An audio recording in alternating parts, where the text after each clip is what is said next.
Tunahitaji kupanda miti, tena miti mingi. Utafanyaje ukiwa unahitaji kupanda mbegu mingi ya miti katika sehemu kubwa shambani?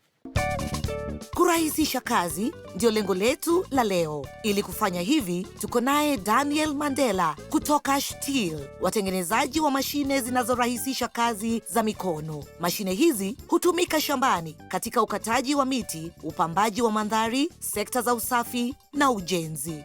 Ulikuwa umesema kwamba kuna changamoto fulani ambayo unapitia. Unajua sasa mabadiliko kwa nchi ni kwamba mvua hakuna, at least nipande miti mingi ili vurute mvua.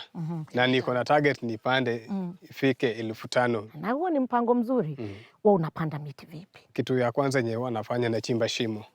Hii shimo nikichimba natumia jembe. Ingine unapata kama sahi kumekauka, unapata mchanga ni ngumu sana.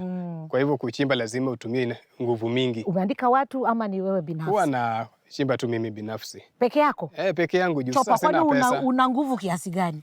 Sasa nikuulize, kwa siku unaweza kupanda miti kama ngapi? Kwa siku naye kupanda naweza panda mingi, lakini sasa juu bado tunachimba shimo. Sasa hapo huwezi panda mingi. Process inakuwa ngumu hapo ni kuchimba hizi mashimo. Lakini usiwe na shaka, mtaalamu yuko hapa Mandela, na bila shaka najua umekagua shamba. Nimeona uko na miti mingi umepanda. Mchanga inakaa nyepesi kidogo. Hata saa hii anajua tunaweza panda miti ingine tukaongezea kwa hizo miti zenye uko nazo mingi mahali hapa. Najua ukitembea unakuja na vitu vizuri. Nimemletea mashini ya kuchimba mashimo kutoka kwa kampuni inaitwa STIHL. Hii mashini inasaidia upande wa kupanda miti na inaitwa Earth Auger. Tueleze juu ya huyu Earth Auger. Ako smart sana. Hii mashini iko na viwango vitatu. Kuna kiwango ya juu, kwa kimombo tunaitwa engine.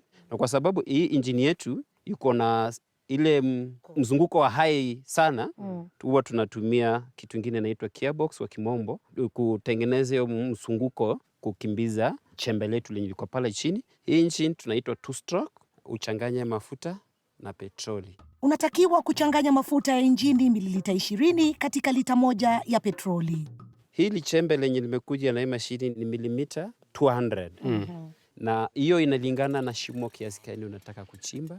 Hiyo ni vizuri kabisa. Unaput mashini on, then unaakisha. Ukiakisha naanza kusungusha chembe lake. Na wakati unaweka kwa mchanga, kwa sababu ya uzito wa mashini, inafanya chembe linaanza kwenda chini, na wewe kasi yako ni kushikilia mzuri ndio isikuumize. Kwa siku anachimba pengine kama 15 mpaka 20. Hii mashine inaweza msaidia vipi? Hii mashine kwa taka moja utakuwa unachimba shimo moja. Kwa yeye kama anachimba mashimo 15 kwa siku, hiyo ni mashimo yenye anachimba kwa taka 15. Hilo ni jambo zuri sana. Jambo mzuri kabisa. Hiyo nguvu sasa upeleke kule kwingine. Imagine. Inatumika kuchimba shimo ambayo unapanda miti ama pia inaweza fanya kazi nyingine? Unaweza chimba naye miti. Kitu yote inahitaji shimo, kuchimba mashimo ya kuchenga nyumba. Nimeona mashini imenifurahisha kabisa.